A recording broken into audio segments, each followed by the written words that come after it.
So I'm a huge fan of the online web serial Super Supportive, which is about a boy who goes to superhero school, but secretly he's also learning magic without the use of specialized superpowers, which not a lot of humans are able to do in that setting.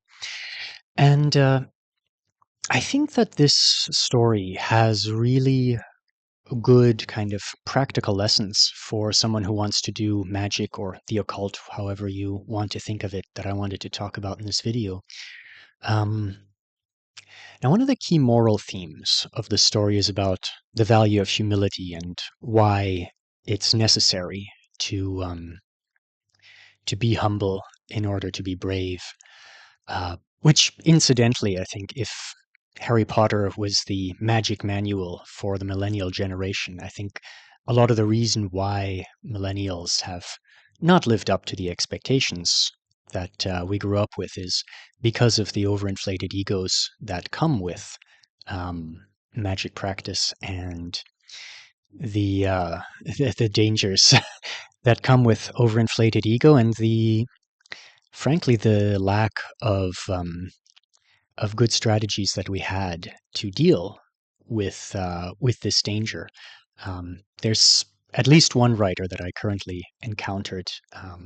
He's anonymous, but he wrote that an overinflated ego or ego inflation is one of the main dangers, certainly the most commonly encountered danger of anyone doing practical magic, which kind of rings true for me. From my experience, there are certainly icky entities out there, but it's I think it's a lot easier to be your own worst enemy than to go and find one out there. And in Super Supportive, the villains almost always cause trouble because of their arrogance, and the hero almost always solves problems by being humble and realistic about his own capabilities. And I think that's that's all well and good, but there's also kind of a key piece of practical advice that I think even a practitioner who is reading Super Supportive might miss, which is that in the setting, the superpowers are this weird mix of like an archetypal specialized god and a skill that you practice and get better at over and over. And I think that really speaks to kind of the moment that we're in right now, and where, if we do practice magic, where it needs to go. Because when we when we practice that kind of thing, and we encounter a crisis moment, as we might do more and more, the instinct is to kind of try to solve everything ourselves. Um, what I think I think Super Supportive makes a great case for is that it's actually better if you think about what you are uniquely good at and focus on that to help with this crisis, and let someone who's uniquely good at something else help in their way as well.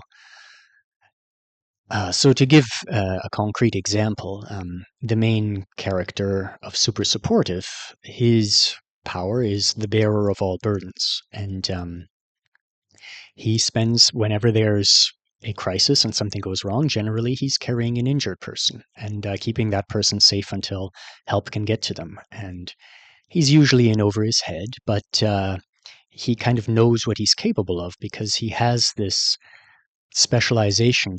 And the way that the superpowers are described, they remind me a lot of this practice in Tibetan Buddhism where one pictures a particular deity and sort of invites that deity to share the space that one is occupying.